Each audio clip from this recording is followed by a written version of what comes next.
ఓం శ్రీ గురుభ్యో నమః. శోభకృతనామ సంవత్సరంలో శోభకృతనామ సంవత్సరం అంటే ఏంటంటే శుభాన్ని, శోభను, యశస్సును చేకూర్చే నామ సంవత్సరం శోభకృతనామ సంవత్సరం అంటారు. ఈ శోభకృతనామ సంవత్సరంలో ద్వాదశ రాశుల యొక్క ఫలితాలు, గ్రహగమన గతులు ఏ విధంగా ఉన్నాయో ఒక్కసారి మనం పరిశీలన చేస్తే, ముఖ్యంగా మిథున రాశి వాళ్ళకి గ్రహగమన గతులు ఏ విధంగా ఉన్నాయో ఒక్కసారి పరిశీలన చేద్దాం. ముందు ముఖ్యంగా మిథున రాశి వాళ్ళకి 2 ఆదాయం 11 ఖర్చు, అలానే 2 వాళ్ళకి గౌరవం 4 అవమానం జరుగుతుంది.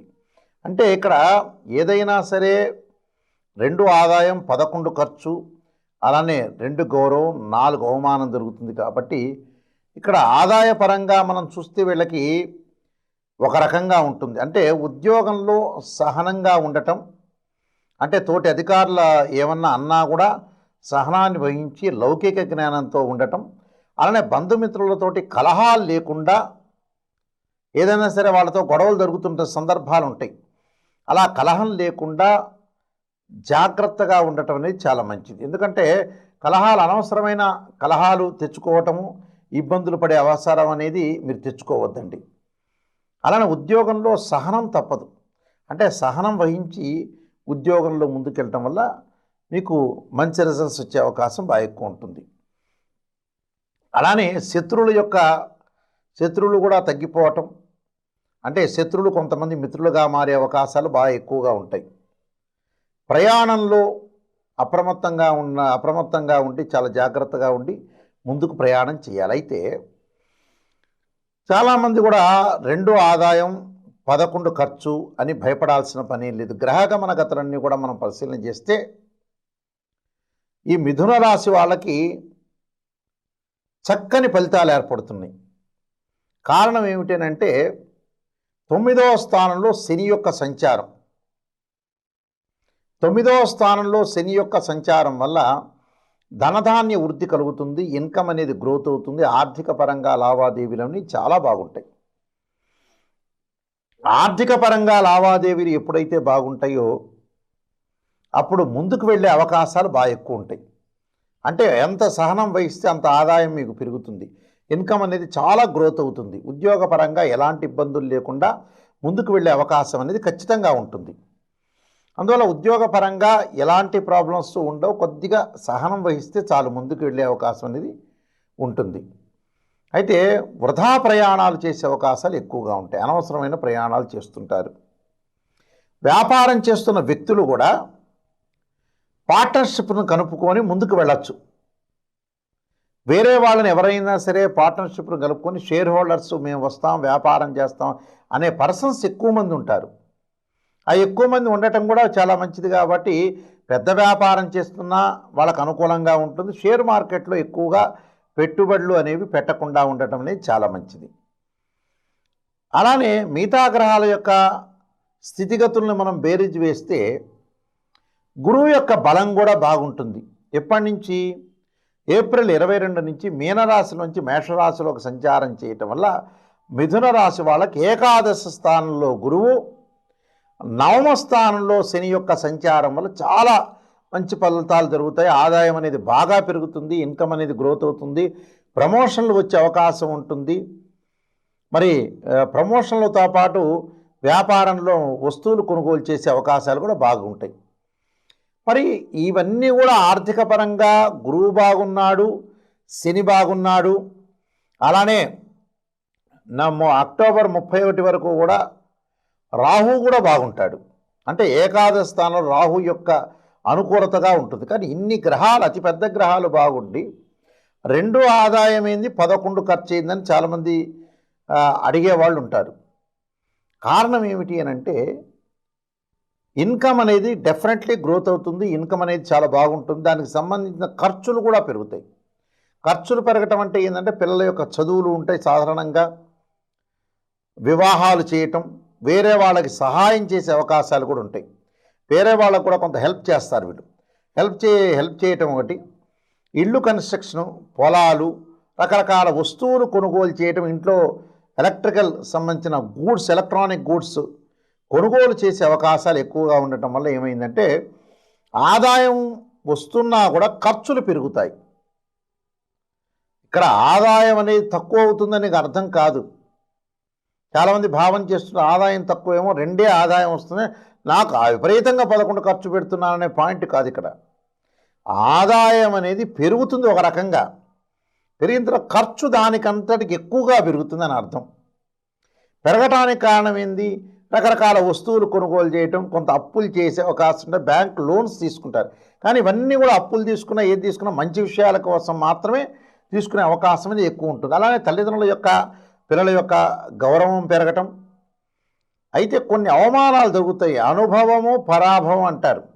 కొన్ని అవమానాలు జరుగుతున్నా కూడా అవి ఎక్స్పీరియన్స్ గురించి ఉండే అవకాశాలు ఎక్కువ ఉంటాయి. కాబట్టి నాకు అవమానం జరుగుతుందని బాధపడాల్సిన పని లేదు. మీరు అనుభవం కూడా ఎప్పుడు కూడా, అవమానం కూడా అనుభవం అనేది నేర్పిన గుణపాఠం అవుతుంది, గుర్తుపెట్టుకోండి.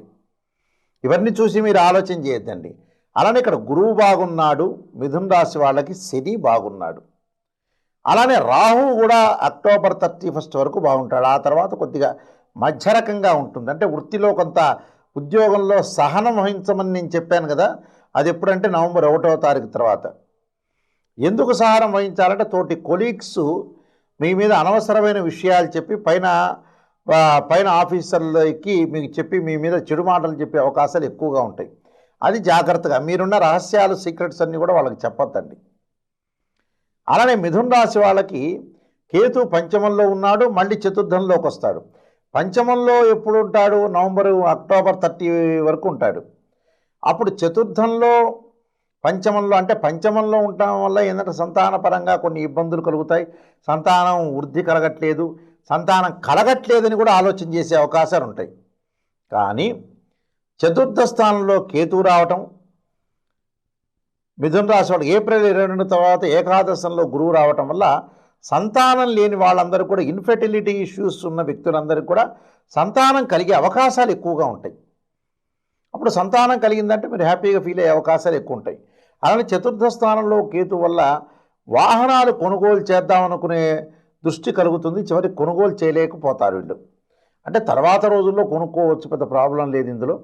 అయితే ప్రతి విషయంలో కూడా కొంత జాగ్రత్త వహించి, ఆచితూచి వ్యవహరించి ముందుకు వెళ్ళాలి. అంటే మన జీవితాన్ని ఎన్హాన్స్ చేసుకోవాలి, మెరుగుపరుచుకొని ముందుకెళ్తేనే లైఫ్ అనేది మన సఖ్యతగా ముందుకు వెళ్ళే అవకాశాలు ఎక్కువ ఉంటాయి. అయితే మిగతా గ్రహాలన్నీ కూడా రవి, బుధ, శుక్ర, కుజుడు ప్రతిరోజు, ప్రతి నెలలో మారుతూ ఉంటారు సహజసిద్ధంగా. అయితే రియల్ ఎస్టేట్ కానీ కన్స్ట్రక్షన్ చేసే వ్యక్తులకు బాగుంటుంది. అయితే బంధుమిత్రులతోటి కొంత విరోధ భావాలు అనేవి తగ్గించుకోండి. మిగతా అంశాలను మనం పరిశీలన చేస్తే వీళ్ళకి శక్తి సామర్థ్యాలన్నీ కూడా బాగా పొందగలిగే అవకాశాలు ఎక్కువ ఉంటాయి. అంటే ఎబిలిటీ, కెపాసిటీ అవన్నీ కూడా పొందుతారు. అలానే కుటుంబంలో అభివృద్ధితో పాటు, డెవలప్మెంట్తో పాటు ఆకస్మికంగా ధనలాభం కూడా కలుగుతుంది వాళ్ళకి. అంటే ఆకస్మికంగా ఏదైతే గతంలో ఇవ్వాల్సిన వ్యక్తులు ఉంటారో వాళ్ళు ఇవ్వరని మొండి బాకీలను వదిలేస్తాం. అలాంటి వ్యక్తులు కూడా మన దగ్గరకు వచ్చి డబ్బులు ఇచ్చే అవకాశం ఎక్కువ ఉంటుంది. అయితే కొంత మానసికంగా కొంత ఆందోళన చెందుతారు. కానీ నవంబర్ నుంచి కొంత, ఉగాది దగ్గర నుంచి మానసిక ఆందోళన తగ్గుతుంది. మళ్ళీ నవంబర్ నుంచి కొద్దిగా పెరిగే అవకాశం ఉంటుంది. ఆరోగ్య విషయంలో కొంచెం శ్రద్ధ వహించాలి. ఎందుకంటే ఆరోగ్య విషయంలో శ్రద్ధ వహించడం అనేది, గ్రహాల యొక్క ప్రభావం అనేది కొంత మధ్య రకంగా ఉంది కాబట్టి ఆరోగ్యపరంగా జాగ్రత్త ఉండాలి. అయితే ప్రయత్నాలు మటుకు ఆలస్యంగా అయినా కూడా సఫలీకృతం అవుతాయి. కొంతమందికి ఆలస్యం అవుతుంది, ఆలస్యమైనా కూడా మీకు సఫలీకృతం అయ్యే అవకాశాలు ఉంటాయి. అయితే కొంత చెడ్డ పనులకు అనేది దూరంగా ఉండటం అనేది చాలా ఇంపార్టెంట్. ఏదైతే ప్రాబ్లమ్స్ ఉన్నాయో ఆ చెడ్డ పనులన్నిటికి కూడా జాగ్రత్తగా ఉండండి. ఆకస్మికంగా ధనలాభం, నూతన వస్త్ర వాహనాలు, ఆభరణాలు కూడా పొందే అవకాశాలు ఉంటాయి. అంటే వాహనాలు కొనుగోలు చేస్తారంటే ఉగాది దాటిన తర్వాత కొన్ని రోజులు వాహనాన్ని కొనుగోలు చేయదు, కానీ తర్వాత నవంబర్ నుంచి వాహనాలు కొనుగోలు చేయటం, నూతన వస్తువులు, ఆకస్మికంగా లాభం, శుభవార్తలు వినే అవకాశాలు బాగా ఎక్కువ ఉంటాయి. ఆ శుభవార్తలతో పాటు పిల్లల యొక్క జాగ్రత్తగా ఉండటం అనేది చాలా మంచిది. వృత్తిరీత్యా కూడా గౌరవ మర్యాదలు పొందుతారు. కుటుంబ పరిస్థితులు కూడా అనుకూలంగా ఉంటాయి. స్త్రీల విషయానికి వచ్చేటప్పటికల్లా వాళ్ళు అనుకున్న పనులన్నీ కూడా నెరవేర్చుకొని సఫలీకృతం అయ్యే అవకాశాలు ఎక్కువ ఉంటాయి.